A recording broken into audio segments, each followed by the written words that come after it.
I was 18 when my stepfather threw me out of the house, with nothing but a small bag in my hands, lost, homeless, and heartbroken. Inside, I discovered a strange letter challenging me to stay there for 30 days. What began as a fight for survival slowly became a journey of self-discovery. Where you're watching from But that evening, something inside him finally broke. What started as a small argument at dinner slowly turned into shouting. His voice grew louder with every word, and the anger in his eyes felt sharper than anything I had ever seen before. He pointed directly at me and said, I was a burden. The words hit harder than any slap could have, tears filling her eyes, but she said nothing. Or maybe she had already accepted that this moment would come someday. Within minutes, my small backpack was thrown toward me. What was happening before the front door opened and I was pushed outside? I stood there, frozen, staring at the closed door, waiting for someone to open it again and say it was all a mistake, but no one came. And suddenly the place I had called home felt like it had erased me completely. The night was cold and unusually silent. Every step carried me farther away from my past. As I walked through the sleeping town, memories kept replaying in my mind. I remembered laughing as a child, believing life was simple. I remembered trying hard to impress my stepfather, hoping one day he would look at me with pride instead of disappointment. I worked small jobs, stayed quiet during arguments, and tried to be invisible whenever he was angry. Yet none of it had been enough. That realization hurt more than being thrown out itself. The streets slowly disappeared behind me, replaced by dirt paths leading toward the hills outside the city. The air became colder, and the sounds of civilization faded away.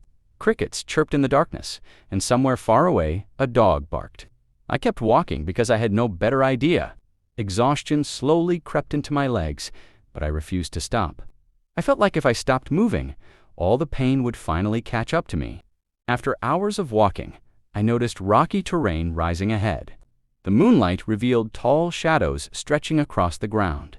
Among the rocks, I saw a dark opening carved into the side of a hilly cave. At first, I hesitated. It looked abandoned and mysterious, the kind of place people usually avoid. But the cold wind pushed me forward, reminding me I had no shelter for the night. With slow steps and a racing heart, I moved closer. The entrance smelled of damp earth and old stone. Inside, the air was cooler but calmer, protected from the wind outside. I used my phone's weak flashlight to look around. The cave was larger than I expected, its walls uneven and marked with strange natural patterns. Water dripped somewhere deep inside, creating a steady echo that filled the silence. Despite the fear, I felt a strange sense of safety there, as if the world outside could no longer reach me. I sat down against a rock and finally allowed myself to breathe properly. For the first time since leaving home, tears rolled down my face. I wasn't crying only because I had been kicked out. I was crying because I felt lost. At 18, I thought life was supposed to be beginning, not falling apart. Questions filled my mind. Where would I sleep tomorrow? How would I eat? Would anyone even notice I was gone? As my eyes adjusted to the darkness, I noticed something unusual near the wall. Flat stone placed carefully on the ground, unlike the natural rocks around it. Curiosity slowly replaced fear. I stood up and moved closer, brushing dust away with my hands. Beneath the stone was an old envelope, slightly worn but protected from moisture. My heart began to beat faster. Someone had been here before me. The envelope looked aged, its edges yellowed by time. There was no name written on it, only a simple symbol drawn in faded ink. For a moment, I considered leaving it untouched, but something inside me urged me to open it. My hands trembled slightly as I unfolded the paper inside. The handwriting was neat, but old-fashioned, as if written many years ago. Before reading it fully, I looked around the cave again. The silence felt different now, heavier, almost meaningful. It was as if the cave itself was waiting for me to understand something. Outside, the wind howled briefly, then faded away. I realized that for the first time since being thrown out, I was not thinking about my stepfather or my home. Instead, I felt curiosity, something close to hope. I leaned back against the wall, holding the letter carefully. My life only hours ago had direction, even if it was painful. Now, everything was uncertain. Yet sitting there in that quiet cave, I felt like I had reached a turning point without realizing it. Sometimes life pushes you into places you never planned to go, not to destroy you, but to show you something you would never have discovered otherwise. My stomach growled, reminding me I had not eaten since afternoon. I searched my bag and found only a half bottle of water and a small snack.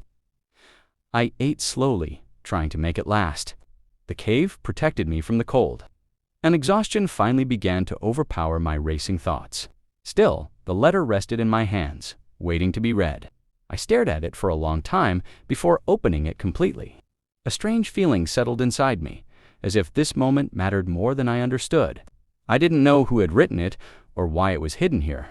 But deep down I felt that finding this cave was not an accident. Maybe losing my home had led me exactly where I needed to be.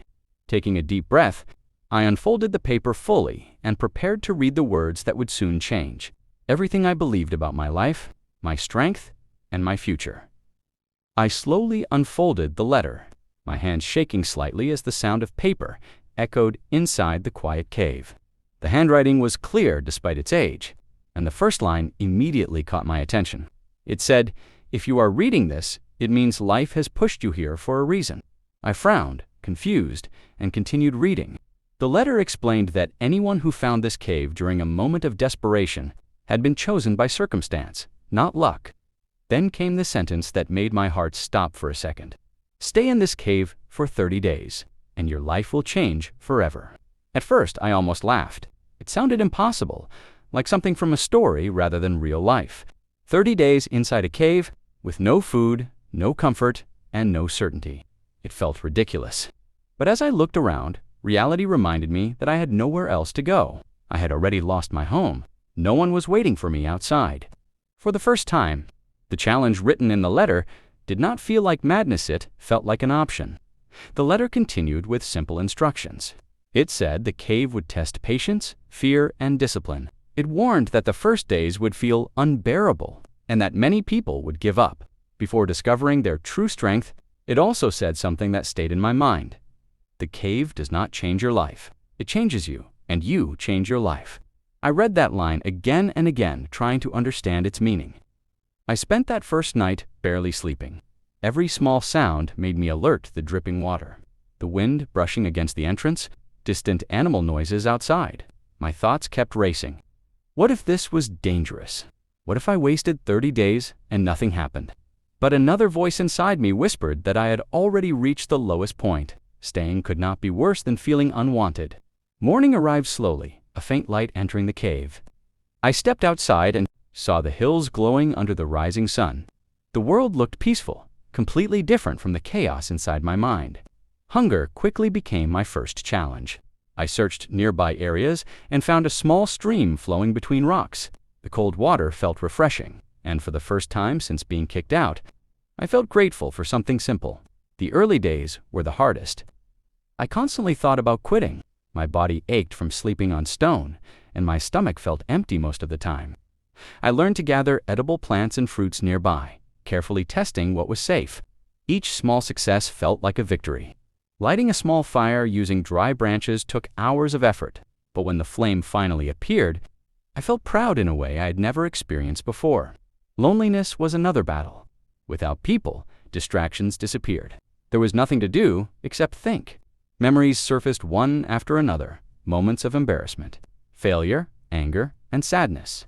At first, they overwhelmed me. I blamed my stepfather, my situation, and even myself. But after several days, something changed. Instead of running from my thoughts, I started observing them. I realized how much of my life had been controlled by fear of rejection. By the 7th day, I created a routine. I woke up with the sunrise, washed at the stream, explored the surroundings, and returned before dark. I cleaned a small area inside the cave, turning it into a place that felt almost like a room. The act of organizing gave me a strange sense of control. I was no longer just surviving. I was adapting. Time moved differently inside the cave. Without clocks or social media, days felt longer yet calmer. I began noticing small details: the sound of wind changing direction, the warmth of sunlight moving across rocks, the rhythm of my own breathing. These things had always existed, but I had never paid attention before. My mind slowly became quieter. Around the 10th day, fear returned unexpectedly. A storm arrived at night, and thunder shook the hills. Rain poured heavily, and water flowed near the entrance. For a moment, panic filled me. I thought the cave might flood or collapse. I sat awake for hours, clutching my bag, ready to run if necessary. But the cave held strong. When morning came, sunlight revealed everything intact. That moment taught me something important. Many fears feel bigger in darkness than they truly are. As days passed, my body grew stronger. Walking long distances no longer exhausted me. Hunger became manageable, and I learned to appreciate small meals. My reflection in the water looked different, leaner, calmer, more focused. But the biggest change was inside.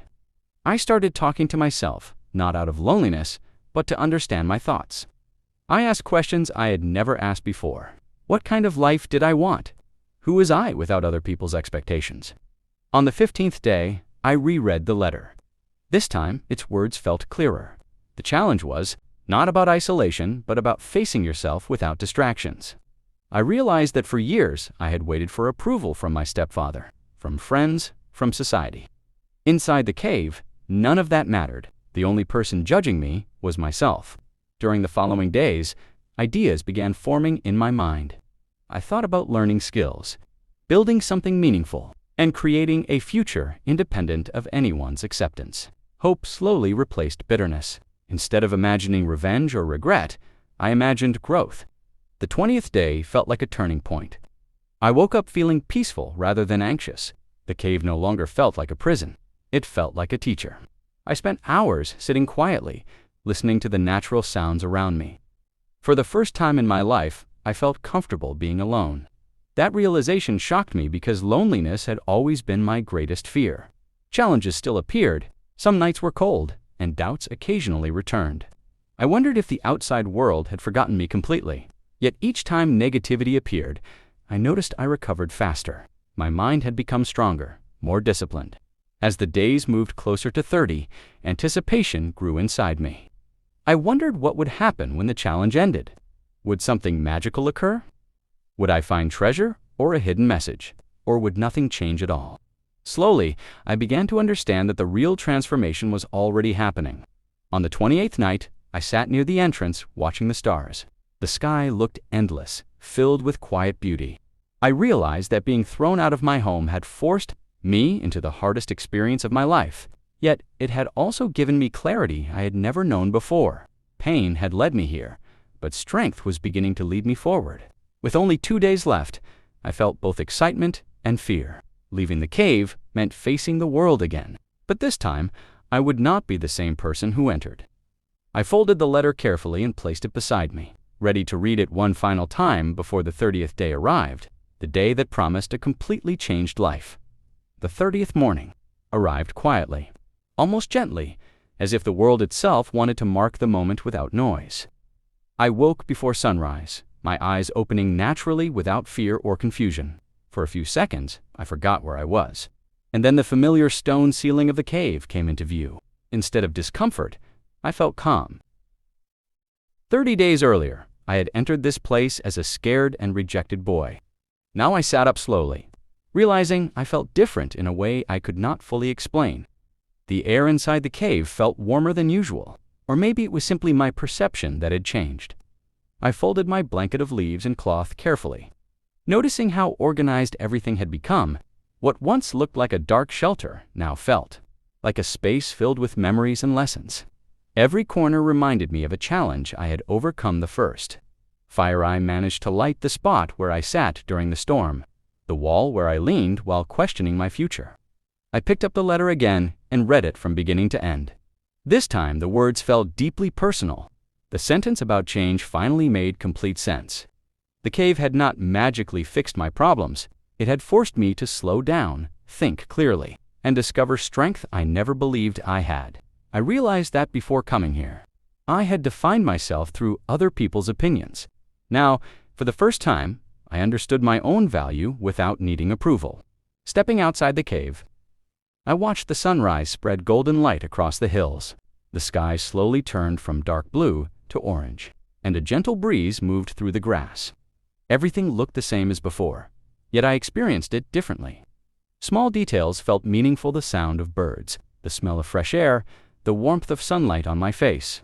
I felt present, fully aware of the moment, instead of worrying about the past or fearing the future, I sat near the entrance for a long time. Thinking about the boy who had arrived here 30 days earlier, he was angry, hurt, and lost. He believed life had ended when he was thrown out of his home. Now I understood that moment differently. Being forced out had pushed me toward independence. Pain had become the doorway to growth. As I packed my small bag, I noticed how little I actually needed. A bottle, a few tools, and the letter were enough. During these 30 days, I had learned that comfort does not come from possessions, but from mindset. The realization felt powerful.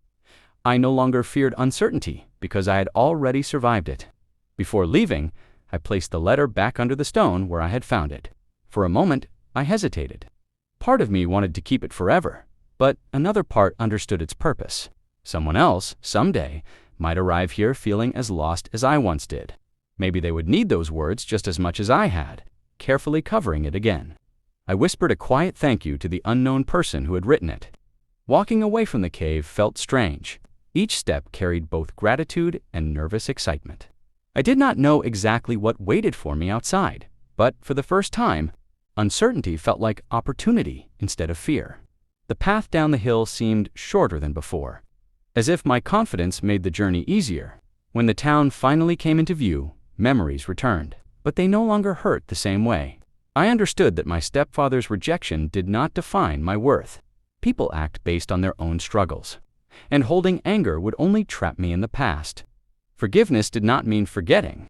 It meant freeing myself from carrying pain forward. Finding work was not easy at first, but I approach challenges differently now. Instead of doubting myself, I treated each obstacle as a problem to solve. I accepted small jobs, cleaning, carrying supplies, helping at construction sites. Every task became a chance to grow stronger and learn discipline. Employers noticed my determination, and slowly opportunities improved. Weeks turned into months.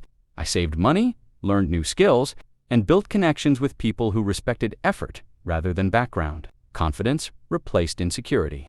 I spoke clearly, worked hard, and stayed focused on long-term goals. Whenever difficulties appeared, myself that I had already survived worse conditions. One evening, while sitting alone after work, I realized something surprising. Instead, I felt grateful for the experience that once seemed unfair. Without that painful night, I might have remained dependent and unsure of myself. Growth often hides behind discomfort, waiting for courage to reveal it. Eventually, I rented a small room of my own. It was simple, but unlocking the door for the first time felt like a victory greater than anything I had imagined. Remembering how hopeless I had felt just weeks earlier. Over time, I continued improving my life. I studied during evenings, learned practical skills, and dreamed bigger than before. The lessons from the cave stayed with me: discipline, patience, and self-belief. Whenever stress appeared, I closed my eyes and imagined the quiet hills, the steady sound of dripping water, and the feeling of discovering strength within silence. I built stability, helped others facing difficulties, and shared my story with those who felt lost. Many people expected a dramatic secret behind my transformation, but the truth was simple.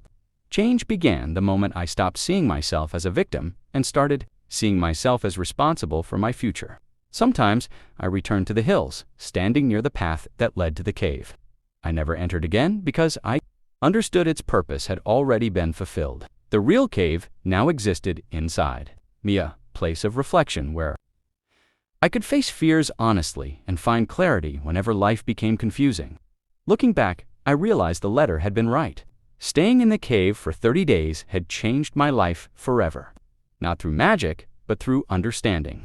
I had entered searching for shelter and left carrying purpose. The boy who was once thrown out of his home had discovered something far more valuable than comfort: the ability to stand strong regardless of circumstances. As the sun set behind the hills, I smiled quietly, knowing that sometimes the moments that break us are actually guiding us toward who we are meant to become. Losing everything had given me the chance to rebuild myself, and that transformation became the greatest gift of all.